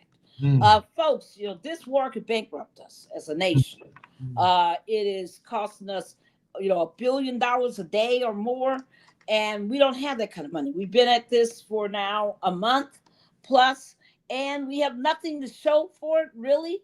We done killed all these we done killed all these people, including girls, innocent girls, all these poor folks. We are now talking about, did you see what they wrote today? Talk about it, if we have in this, that we're just gonna withdraw and blow everything up. We're gonna, blow up all the grid, blow up all the. Can you imagine that? Can you imagine that you're going to turn off everyone's refrigerator in a whole country, their freezer, all the food they have? You're going to let it spoil because you're threatening. I mean, at what point in time, Barbara, are these crimes against humanity? They are. They're major crimes against humanity. And by the way, talking about crimes against humanity, a big shout out to all the African nations, all the African descendant organizations that were able to get the UN last week to declare on the National African Descendants Day that slavery, that the transatlantic slave trade was the gravest crime against humanity. That's a battle that's been going on for decades. Your dad, probably was, in school when people were still, arguing to try to get this happen. It's a major accomplishment. It will mean that the fight for reparations against the European nations that subjugated so much of Africa and exploited it will absolutely be on the line. All the Africans who were killed unnecessarily, all of us who were transported here and elsewhere throughout the Americas and other diaspora locations, all of us will be impacted by this. So folks, stay tuned, keep working. I'm so grateful to everyone who has been part of that ongoing decades, generations long battle. Barbara, let me just add this to you. Now, I just had to Google this so I could make sure that I was accurate with Barbara Arnwine. The United States, Israel, and Argentina were the only three nations to vote against the March 2026 UN resolution declaring the transatlantic slave trade the gravest crime against humanity. Now, the United States had 400 years of chattel slavery. Yes. And they can't vote for a resolution calling it the gravest crime against humanity because they don't believe it was the greatest crime against humanity. Because they believe that we are racially inferior. A lot of these eugenicists are in that government, that Stephen Miller thing up in the White House. I mean, these are white supremacist folks, true and true. They are hardcore. And these are the people driving immigration policy. They're driving racial relations. They're the ones who are destroying our civil rights laws, the ones who are sending Pam Bundy and her Justice Department before the Supreme Court, arguing the destruction of our voting rights and the Voting Rights Act. These are the folks. This is a consistency here. And oh, by the way, have you caught up on the other big, we've been talking about all the divisions in the right. Have you caught up on the big one that exploded all over the net today? It was bad enough that they've been fighting, between the Senate, the GOP in the Senate and GOP in the House and all kinds of stuff. But today it blew up because it's too much news. Tell me, what did I miss today? That you probably saw it. The gun does not match. The bullet. And then the guy got fired for saying that the gun doesn't match the bullet. That's deep. But let me go back to the slavery thing for just a second before we get. Let's stay on that. There is a whole chapter in the Bible. Yes. On the Exodus story. But wait a minute. But Israel, come on. The But entire folks- justification for the state of Israel is that you've been through something. Not just the Holocaust, but you are a people engaged in a liberation tradition that had a right to self-determination. And the argument, of course, is a homeland that you now are defending. But when it comes to other people's slavery, it's not a great crime. I don't. Remember, if you go right now to the to the Bible Museum, you will see what's called the Slave Bible. What's missing in the Slave Bible? Exodus. It doesn't exist in the Slave Bible. It's only 14 chapters in the Slave Bible, and they're all about being good to your master. So there was no Exodus, no Moses, no such person. Does not exist in the Slave Bible. And that Bible was used in the U.S. and that Bible was used in the Caribbean. I'm sure in parts of South America. So I just want folks to understand that you're pointing it out, the hypocrisy. You see, imperialism, which is what we're dealing with, Donald Trump and his administration and Israel, they're involved in imperialism of the worst. It's the white neo Confederacy imperialism, and what they are attempting to do is yell that that only they can decide what is best for the world to be engaged in, and whatever they don't like, they're going to bomb and obliterate and destroy. It is very dangerous times, people. Barbara, Argentina had a significant enslaved population, with African slaves arriving from the 16th century, primarily regions now known as Angola and the Congo. They were forced into agriculture, livestock, domestic work, and crafts, many living in Buenos Aires neighborhoods like San Telmo. Slavery was formally abolished in 1853 in Argentina. Now, it just seems that the root of the very founding of some of these countries, there is this slave dilemma that everyone is wrestling with. It's responsible for and shows the hypocrisy of the Declaration of Independence on July 4th, 1776. Frederick Douglass talked about it ad nauseum in a speech that he delivered in Rochester, New York. Beautiful speech. Then we think about the Exodus story and the parting of the Red Sea, the creation ultimately after the Holocaust of the State of Israel with the Balfour Agreement. We think about slavery justified and legalized by Argentina. And I might add, to show a correlation, I believe escaping Nazis from a conquered... That's what I was going to say. Go ahead and say it then, so I don't have to say it. Yeah, no. Argentina and that southern part of Brazil has the largest population of Nazis who left Germany when they realized the war was being lost and came to South America. And you see them, they still wear, outfits that are very Nazi looking when you, out in those remote foreign lands. And that's why folks that look like us don't go there for a whole lot of reasons.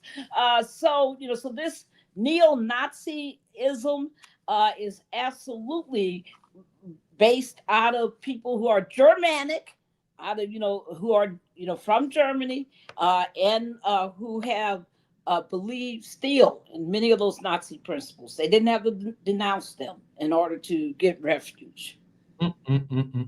Barbara, if we can now pivot back to this bullet not matching the gun. Ooh-wee. Everybody, that when Charlie Kirk, their hero, was assassinated, that a week later they arrested the Mr. Robinson, whose dad saw him with the gun and said, "Oh, that's my gun, my father's gun, and so this is my son, and I guess he must have done it because he was there, etc., etc." Well, they have the ballistics have been done on the bullet that was pulled from the autopsy. It does not match Mr. Robinson's gun. Wow. So who shot him? And of course, all the MAGAites who have been saying that this was not Robinson or that he didn't do it, that this was a greater plot, a greater, internal fight within MAGA, and that this is what this was all about. They are now crowing all over the internet about, we told you so. We told you so. So it's a mess. I do want to say that Charlie Kirk's assassination was one of the great tragedies of the modern era. And our thoughts and prayers remain with his family because of the way in which he died, but also, the challenges, of course, the way in which he lived, attracted this kind of now conspiracy theories. I just can't imagine the pain that people are suffering through that part of it now, to start an entirely new dialogue around the conspiracies of what must have happened or might have happened. Almost like going the regular pilgrimage to Dealey Plaza in Dallas, Texas, where when I go to Dallas, I always make it a point to go to Dealey Plaza and say, could it have been here? Could it have been there? Was it up there? Right. Don't know. So this isn't going anywhere. This is going to live with us as a nation for quite some time. Barbara, I'm going to do this twice because I want our listeners to understand that you may or may not have participated in the No Kings March. But on our show and here at KBLA, we have Dr. Attorney Barbara Arnwine, who does go to these events for us and helps shape and lead them on our behalf. We need to be supportive of her and her work. Be the wind beneath her wings. Barbara, how can we support the Transformative Justice Coalition? You can make a contribution at tjcoalition.org. tjcoalition.org. We do all of this amazing Voting Rights Act. We speak truth to power. We lift up African American culture and history. We also believe in a multiracial democracy where all people are respected and given their dignity. And we really work hard to train young people to be voting rights advocates. And we have trained over 700 such young people, and they are amazing out there doing great work. And we're getting ready to train, we hope, another 100 this year. Help us to do that. Make sure that you make a donation to tjcoalition.org. That's tjcoalition.org. Support Barbara Arnwine and the Transformative Justice Coalition. Barbara, when we come forward, I know we're still waiting anxiously for a decision from the Supreme Court of the United States on Robinson versus Calais.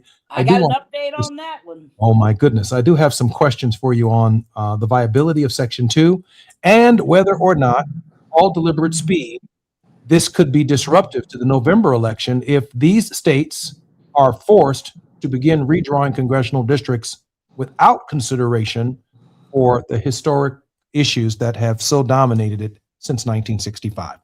I'm Jesse Jackson Jr., listening to the Jesse Jackson Jr. Show. We're on the grind with Barbara Arnwine. More when we come forward right here on KBLA Talk 1580. It's afternoon drive time with Jesse Jackson Jr. Only on KBLA Talk 1580.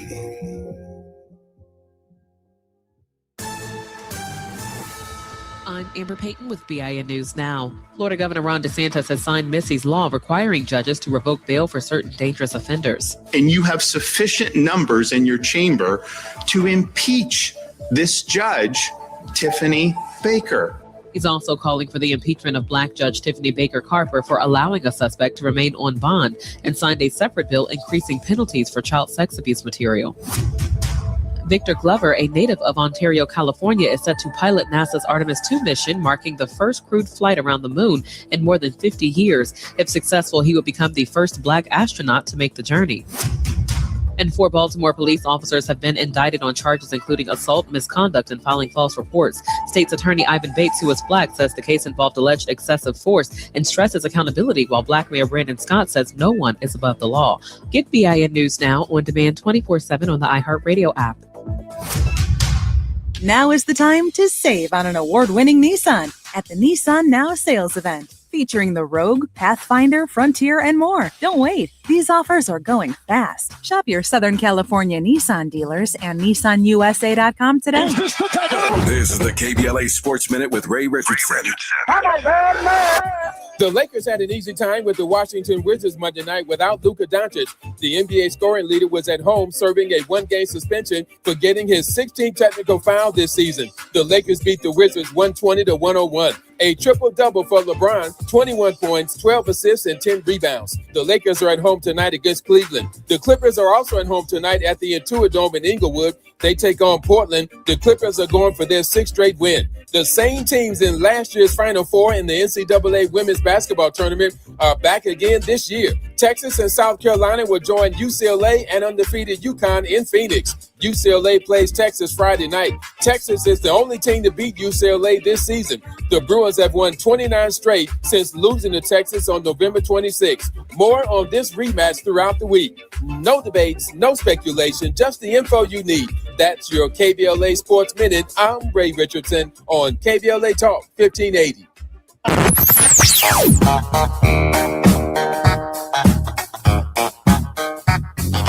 This is KBLA Talk 1580. Talk radio.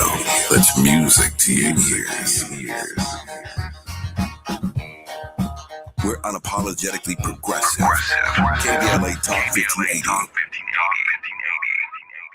Hey, LA. Tax money is our money. Let's decide how to spend it together. We deserve investments that actually make our neighborhoods safe, like affordable housing, good jobs, fire prevention and protection, and community support programs. How can we make that happen? Join Black Lives Matter Los Angeles and the Movement for Black Lives for the People's Budget Assembly on April 16th. Together, we'll discuss solutions to problems we're facing and make a plan with fellow Angelinos for a city that works for the people. There'll be food, childcare, and great conversation. It's time to demand a budget that puts the people first. Join us on April 16th at 7 p.m. at BLMLA's Center for Black Power and make your voice heard before the Assembly through the People's Budget Survey. Register today at peoplesbudgetla.com. We'll see you there. All I need is one mic. With a KBLA Talk 1580 editorial, I'm Dr. Nicordelai Corte. Less than 24 hours before a planned California governor's debate, USC and KABC Television Channel 7 pulled the plug after a week of growing outrage that not a single candidate of color had been invited to participate. USC says it was just math, polling numbers, fundraising totals, nothing personal. But here's the problem with that argument. Every one of the 6 candidates who made the cut was white, and every one of the candidates left out was not. At some point, the outcome is the message, regardless of the formula that produced it. The 4 excluded candidates, former U.S. Health Secretary Javier Becerra, former L.A. Mayor Antonio Villaraigosa, former State Controller Betty Yee, and State Superintendent Tony Thurmond, are not fringe figures. These are people who've won major statewide elections and served millions of Californians. Here's the deeper lesson. California is one of the most diverse states in the nation. Latino voters, Black voters, and Asian American voters don't just live here. We decide elections here. When the people organizing a debate about California's future build a stage that looks nothing like California, they're not just making a scheduling error, they're sending a signal about whose voice matters. Even some of the invited candidates called on USC to expand the field, ostensibly because they understood what was at stake. That said, it is worth noting that none of the invited candidates had the courage to stand in solidarity with people of color and bow out of participating in the debate. But we'll leave that alone for now. Canceling the debate was not a victory. It was damage control. The real lesson is that diversity cannot be an afterthought in the criteria. It has to be baked into the thinking from the very beginning. Voters of color are not a special interest. We are the electorate. With the KBLA Talk 1580 editorial, I'm Dr. Nicordelai Corte. As always, we welcome your feedback.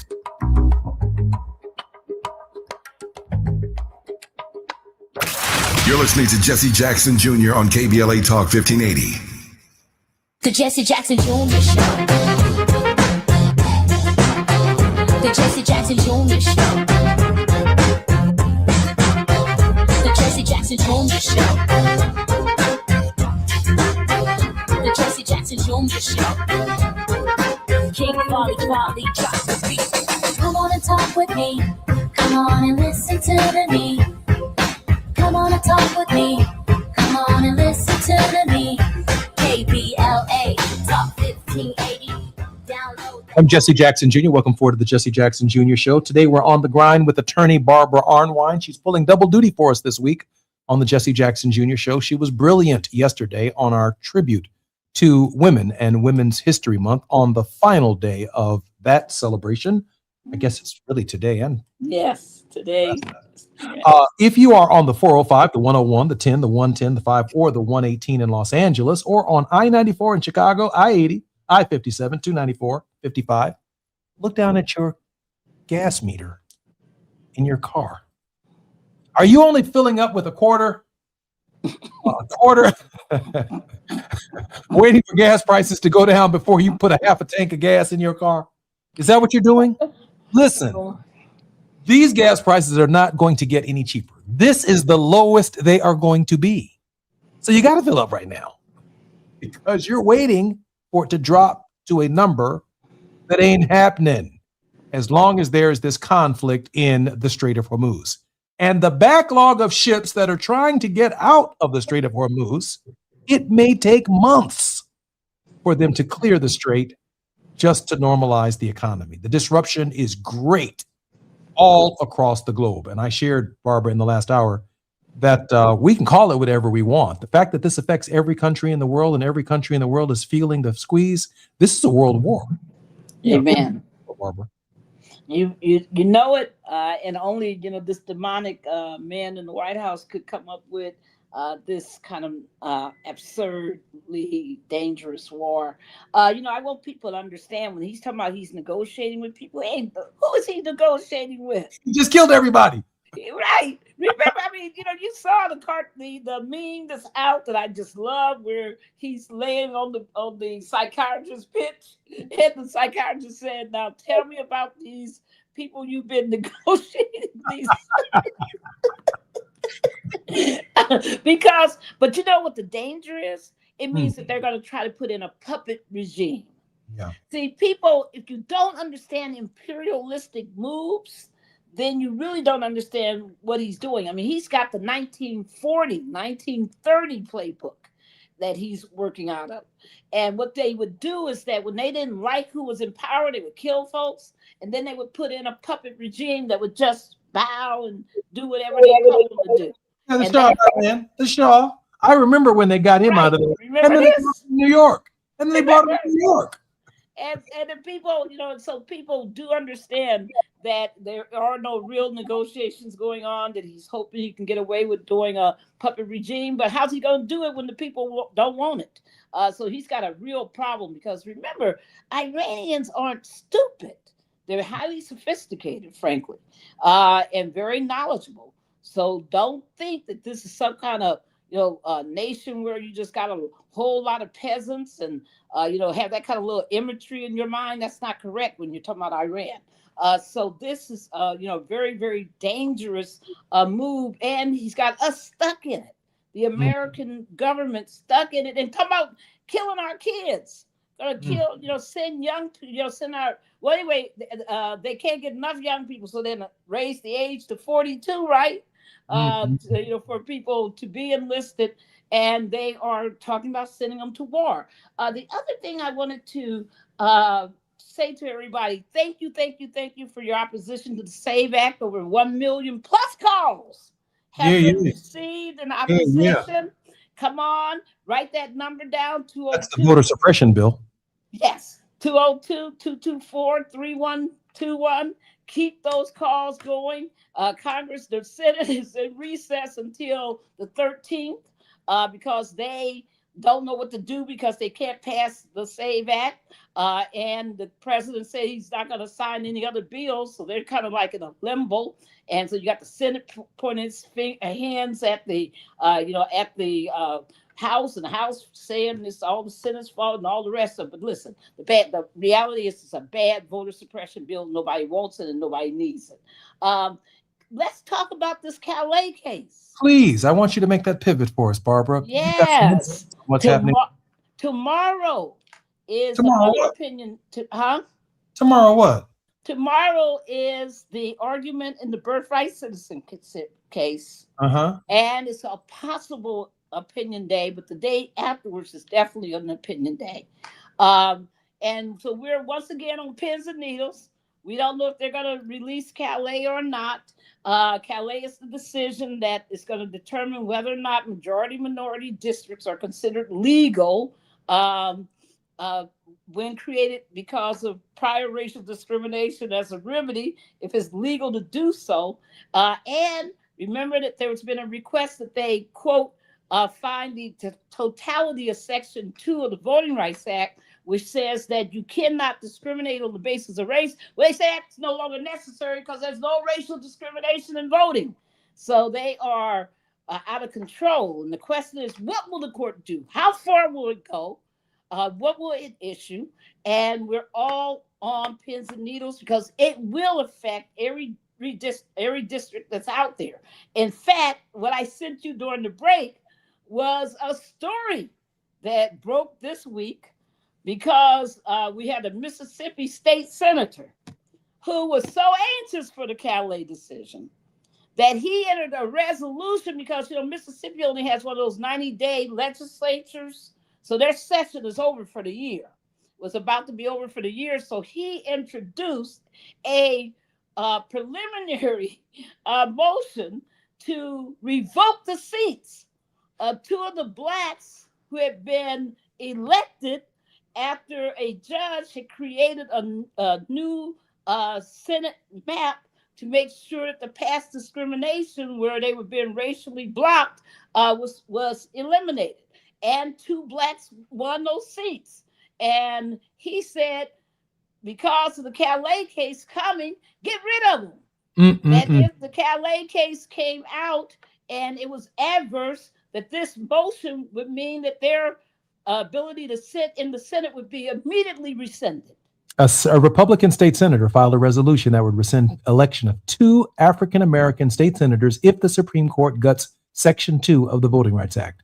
The move, which failed in committee, illustrates how the pending Supreme Court decision in the Louisiana versus Calais case could be used to disempower minority voters. Barbara, is it your opinion that we're going to see more resolutions like this if, in fact, Section 2 of the Voting Rights Act is gutted? Yes. And in fact, I had the mighty April England Albright on our radio show today. She is the National Legal Director for Black Voters Matters Fund. And she pointed out that if, in fact, Calais is really bad, we can lose 191 Black state representatives. And as you have heard, between 19 and 25 Congressional Black Caucus members, that this is, injurious to the Hispanic caucus also, that we would lose members. Folks, this is nothing but the only thing they want to save is white political power.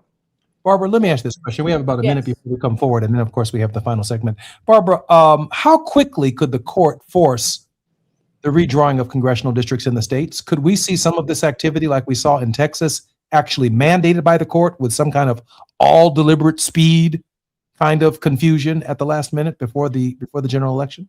Well, in Texas, they approved that horrible map. But what I think you're going to see is just massive confusion. You're going to see a lot of these kind of Jeremy England resolutions. You're going to see all kinds of attempts to redistrict. Have you noticed something new? I noticed it, that for this primary season, 20 plus states will not have their primaries until August. Why do you think that is? They used to be March, April, May. Why are they now August? Why is that, Barbara? Because they hope that this case is going to go the wrong way and that they'll be able to to redraw their districts I'm Jesse Jackson Jr. You're listening to Jesse Jackson Jr. Show. We're on the grind with Barbara Arnwine. She's laying it out for us today, everybody. If you're on the 405, the 101, the 10, the 110, the 5, the 118 in Chicago, I-94, the 80, 57, 294, and 55, pay attention. The world is about to change, and it's changing very quickly. I'm Jesse Jackson Jr. More on KBLA Talk 1580 with Barbara Arnwine. While you're stuck in traffic, we can at least bring you up to speed on the news of the day. You're listening to Jesse Jackson Jr. only on KBLA Talk 1580.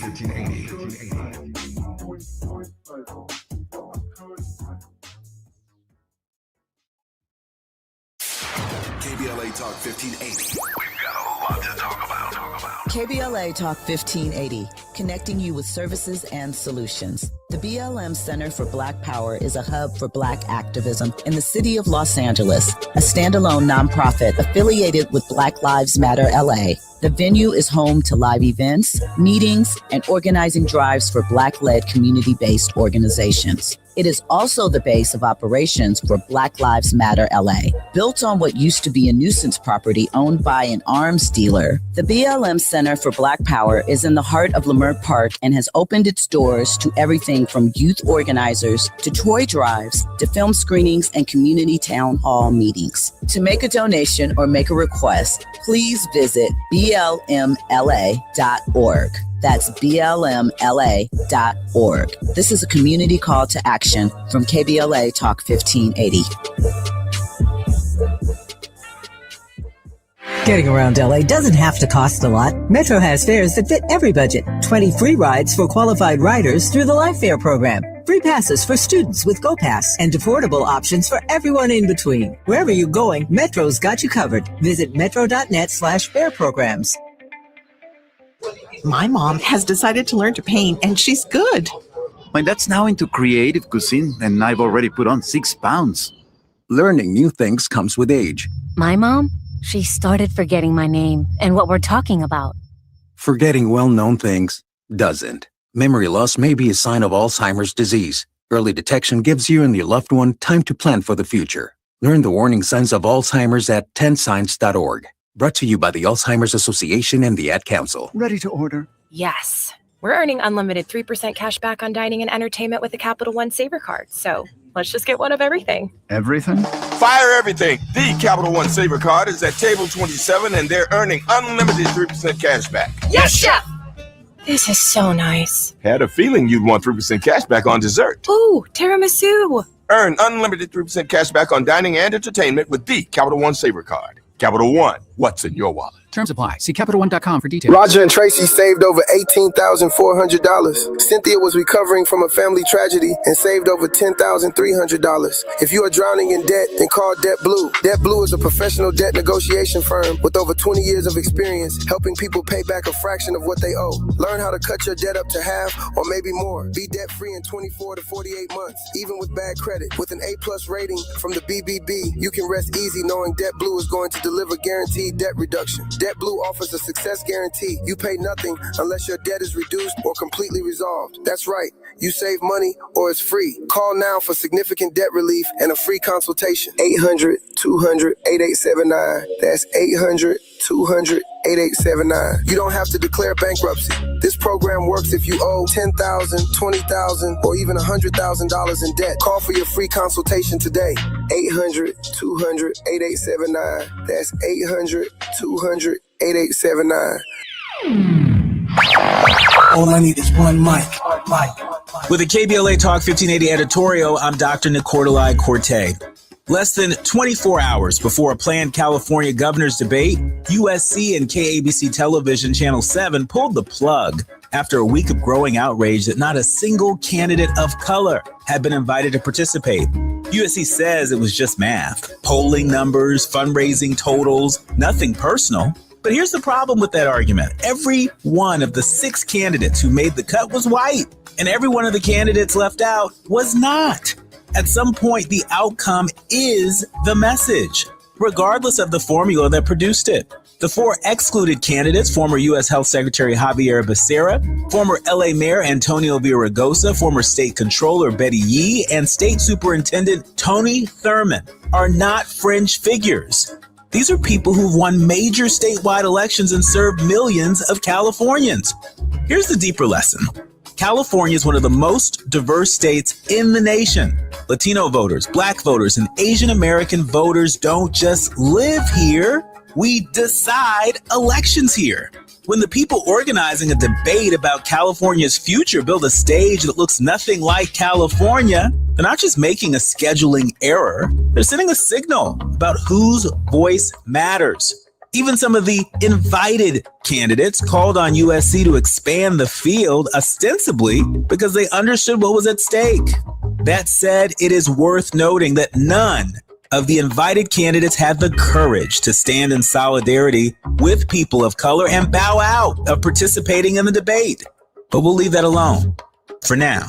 Canceling the debate was not a victory. It was damage control. The real lesson is that diversity cannot be an afterthought in the criteria. It has to be baked into the thinking from the very beginning. Voters of color are not a special interest. We are the electorate. With the KBLA Talk 1580 editorial, I'm Dr. Nicordelai Corte. As always, we welcome your feedback.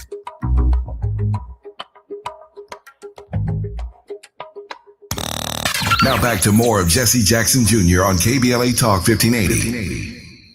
The Jesse Jackson Jr. Show. The Jesse Jackson Jr. Show. The Jesse Jackson Jr. Show. The Jesse Jackson Jr. Show. King Folly, drop the beat. Come on and talk with me.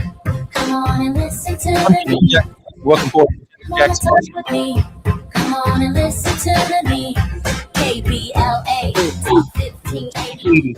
Download the app. Hey, this is Jesse Jackson Jr. We're on the line with Barbara Arnwine right here on Tuesday, March 31st, Tenacious Tuesday, with our most tenacious guest. Barbara, in light of the conversation we were just having before we came forward, we are looking at a Passover unlike any other Passover we've seen in multiple generations.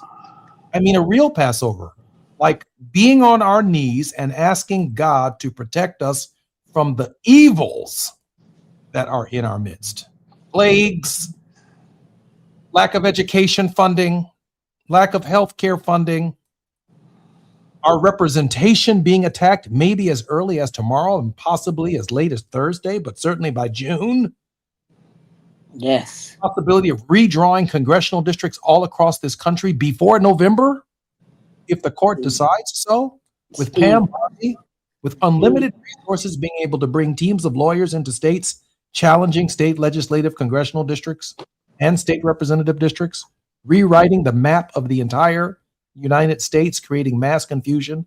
People who voted in this primary process may end up voting for another congressman come November if the lines are redrawn simply because the line changed from one side of the street to the other. This kind of chaos is designed to undermine democracy. Barbara, a Passover unlike any Passover we've seen since the first Passover. Yes. And it's because people, if you stayed at home, if you're one of those 19 million people who voted in 2020 and did not vote in 2024, you have responsibility here. If you're one of the people who voted for this madman and knowing all of his flaws, knowing about January 6th, and you said, well, it can't do any harm. They're all the same. Politicians are no different.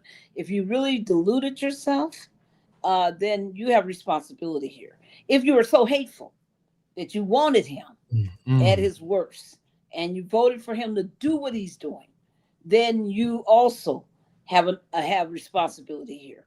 I want folks to understand that the story's not over yet. This chapter is not fully written, and thank God it's not, because the difference between what they want and what will happen is us.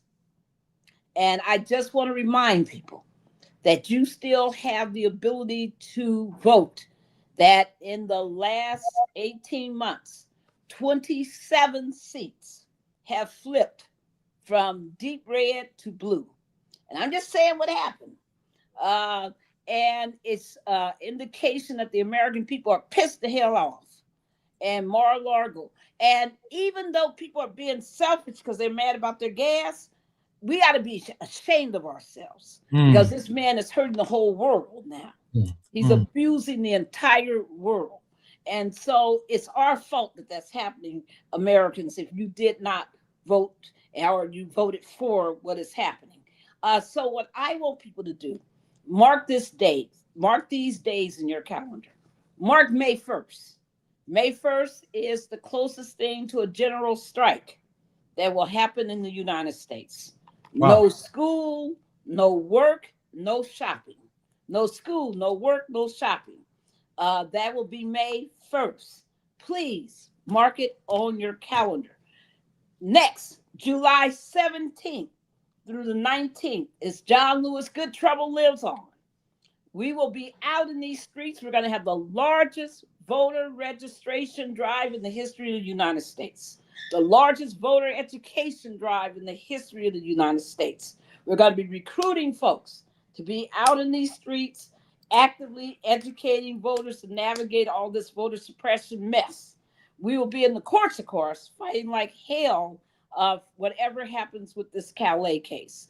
So I just want people to know that, you know, at the beginning of this administration, many people were like, it's hopeless. There's nothing that can be done. There have been 700 lawsuits filed against this man, and we have won 70% of all the decisions that have been rendered. Folks, when you fight, you win. Vincent Hughes in Chicago invoked the spirit and the legacy of Jesse Louis Jackson Sr., and he wore his Keep Hope Alive shirt and displayed it mightily like Superman when he was on that stage closing out the No Kings in front of 40,000 people. When he was doing that, he talked about the legacy of Jesse Louis Jackson Sr. and called for all of us to have his fighting spirit, had the crowd yelling, you know, keep hope alive. Reminded everybody, I am somebody. But as he left the stage, he said one of our favorite quotes: when we fight, we win. I'm Jesse Jackson Jr., listening to Jesse Jackson Jr. Show, our very special guest on the grind with none other than Barbara Arnwine, president and founder of the Transformative Justice Coalition. I remember, and I know that we're closing now, Barbara, I remember when Dad once said that people were voting for Reagan not because they knew what he stood for, but because of the way he made them feel. And Dad was very candid. He said Ronald Reagan made them feel real white. He made them feel proud to be. And I was watching an interview from of an interviewer of a MAGA supporter at a MAGA event. And the guy asked the MAGA supporter, why did you vote for Donald Trump? He said, because he's doing a lot of good stuff. Then he asked him specifically, what had he done? And for maybe 10 seconds, which seemed like forever in the interview, he said, you got me stumped right there. He hasn't done anything. He just made you feel good about being white. Real white. I'm Jesse Jackson Jr., listening to Jesse Jackson Jr. Show on KBLA Talk 1580. Love you, Barbara, and there's nothing you can do about it. You're the best. Thank you. Thank you. Thank you for all that you do and for bringing hard, straight education to people. It was a pleasure to do that show yesterday. Thank you. I'm Jesse Jackson Jr. Until tomorrow, more on KBLA Talk 1580 when we come forward. KBLA 1580 Santa Monica.